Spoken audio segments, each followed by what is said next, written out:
सुप्रभात। कक्षा चौथी, विषय हिंदी, उपविषय पाठ 8। कौन तुम्हें अच्छा लगता है। व्याख्यान संख्या 1। प्यारे बच्चों, आज हम अभिव्यक्ति हिंदी पाठ्य पुस्तक में पाठ 8 कौन तुम्हें अच्छा लगता है पढ़ेंगे, उसके अर्थ को समझेंगे और पाठ से संबंधित कठिन शब्द और शब्दार्थ को भी जानेंगे। तो चलिए शुरू करते हैं आज का कार्य। पाठ 8, कौन तुम्हें अच्छा लगता है। चलिए बेटा शुरू करते हैं आज का कार्य। आज हम पढ़ेंगे पाठ 8 और ये कविता है और कविता का नाम है कौन तुम्हें अच्छा लगता है। आप चित्र देख रहे हैं ना, तो देखिए एक चित्र में तो दिखाया जा रहा है कि एक तोता पिंजड़े में बंद है और वह कुछ खा रहा है, और एक तोता है जो आकाश में उड़ रहा है। तो आपकी कविता में आपसे पूछा भी गया है कि कौन तुम्हें अच्छा लगता है। चलिए इसको पढ़ते हैं और समझते हैं कि इस कविता में क्या हमसे कहा जा रहा है। देखिए, कौन तुम्हें अच्छा लगता है, बंदी तोता उड़ता तोता। आपसे पूछा जा रहा है कि आपको कौन सा तोता अच्छा लगता है। बंदी तोता, बंदी का अर्थ होता है बेटा कैदी या बंद रहने वाला। तो तोता पिंजरे में बंदी तो है ना, तो ये क्या है, बंदी है। बंदी तोता या उड़ता तोता, ये देखिए जो उड़ रहा है। तो कौन तुम्हें अच्छा लगता है। आगे पढ़ते हैं। नभ में उड़ने वाला तोता, टेंटे करने वाला तोता, पेड़ों पर जो सो जाता है, जो चाहे सो फल खाता है। नभ का मतलब होता है बेटा आकाश। आपसे पूछा जा रहा है कि जो नभ में उड़ने वाला तोता है वो कैसे बोलता है, टी टी करके बोलता है ना तोता। तो नभ में उड़ने वाला तोता, टी टी करने वाला तोता, और जो पेड़ों पर भी सो जाता है और जो उसका मन करता है वो फल खाता है ना। आगे देखिए, आगे पढ़ते हैं इस कविता को। वन में उड़े बाग में आए, कुतर कुतर कच्चे फल खाए, पिए नदी का ठंडा पानी, करे जंगलों में मनमानी। अब देखिए, जो आकाश में उड़ने वाला तोता है, वन में उड़े बाग में खाए, वो वन में भी उड़कर जा सकता है और बागों में जाकर कुतर कुतर कच्चे फल खाए, कच्चे फल को खा सकता है। फिर और क्या कर सकता है वो, पिए नदी का ठंडा पानी। देखिए पानी पीता हुआ दिखाई दे रहा है ना तोता। पिए नदी का ठंडा पानी, करे जंगलों में मनमानी। जो नभ में उड़ने वाला तोता है वो ये सारे काम कर सकता है। वन में उड़ सकता है, बाग में जा सकता है, फलों को कुतर कुतर कर खा सकता है, नदी का ठंडा पानी भी पी सकता है और जंगलों में जाकर मनमानी भी कर सकता है। अब देखिए, जो पिंजड़े में बंद तोता है ये क्या क्या कर सकता है। आगे पढ़ते हैं। दूध भात जो नित खाता है, पिंजरे में जो सो जाता है, राम राम कहता है दिन भर, पिंजरे में रहता है जीवन भर। अब जो पिंजरे में बंद तोता है यानी जो बंदी तोता है वो क्या करता है, उसे जो भी दूध भात, भात मतलब होता है बेटा पके हुए चावल, जो भी उसे हम दूध भात दे देते हैं खाने के लिए, नित मतलब रोज, हम जो उसे रोज दूध भात देते हैं खाने के लिए वो खाता है और वो पिंजरे में ही सो जाता है। राम राम कहता है दिन भर, पिंजरे में रहता है जीवन भर।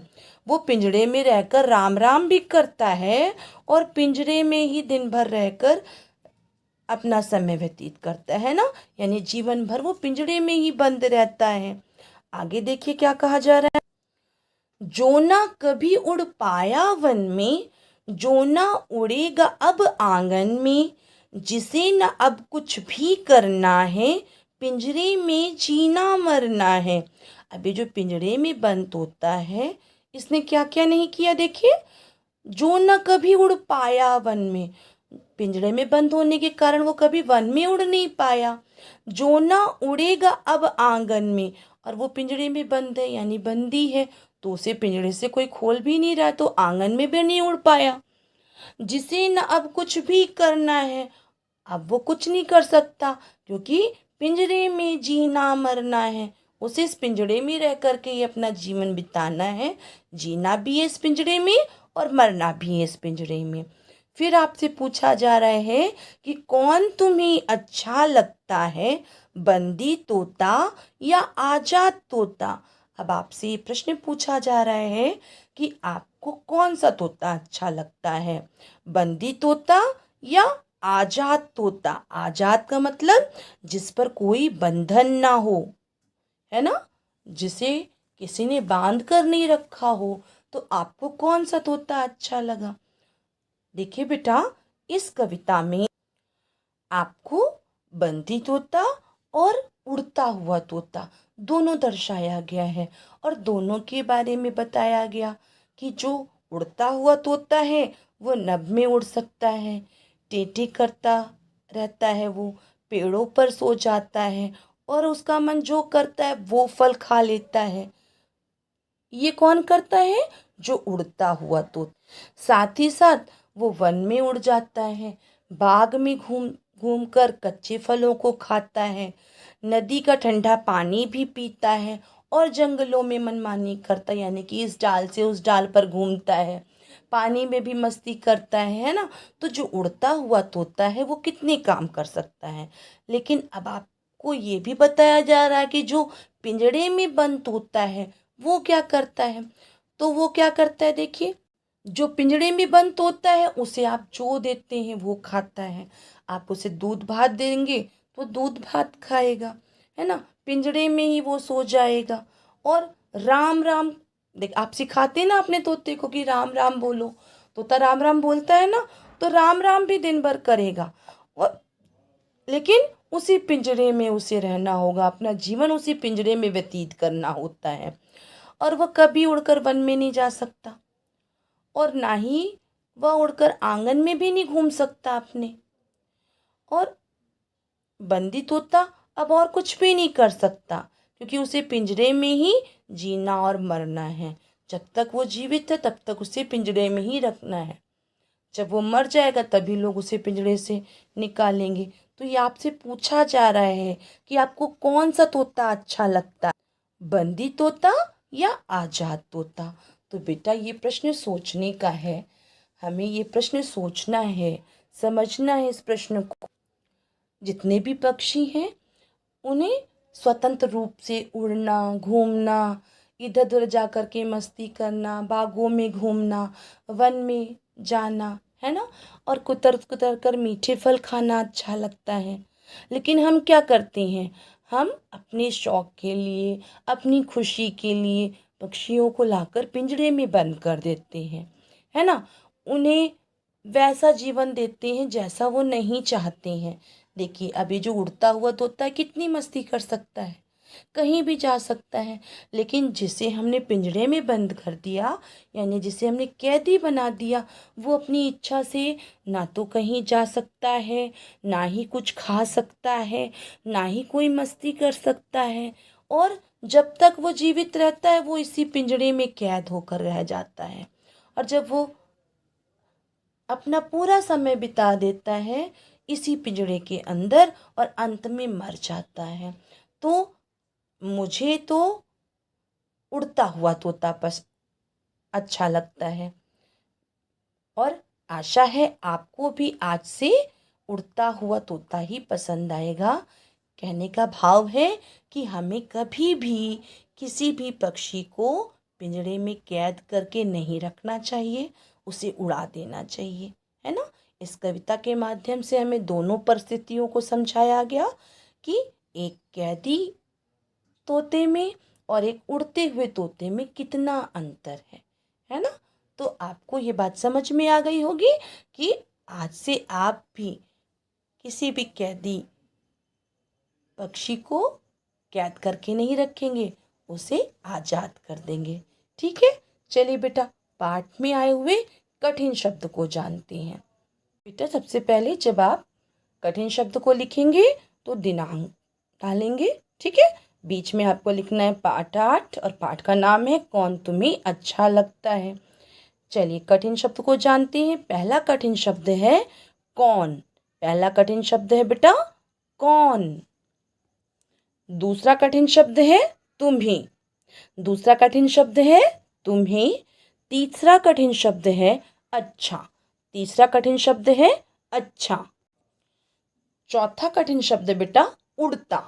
चौथा कठिन शब्द लिया है मैंने उड़ता। पांचवा कठिन शब्द है बाग। पांचवा कठिन शब्द है बाग। छठा कठिन शब्द है कुतर कुतर। छठा कठिन शब्द है कुतर कुतर। सातवां कठिन शब्द है कच्चा। सातवां कठिन शब्द है कच्चा। आठवां कठिन शब्द है ठंडा। आठवां कठिन शब्द है ठंडा। नौवां कठिन शब्द बेटा जंगल। नौवां कठिन शब्द है जंगल। 10वां कठिन शब्द है मनमानी। 10वां कठिन शब्द है मनमानी। 11वां कठिन शब्द है पिंजरा। 11वां कठिन शब्द है पिंजरा। 12वां कठिन शब्द है बेटा जीवन। 12वां कठिन शब्द है जीवन। 13वां कठिन शब्द है आंगन। 13वां कठिन शब्द है आंगन। 14वां कठिन शब्द है बंदी। 14वां कठिन शब्द है बंदी। और 15वां कठिन शब्द है उड़ना। 15वां कठिन शब्द है उड़ना। चलिए बेटा पाठ से संबंधित शब्दार्थ को भी जानते हैं।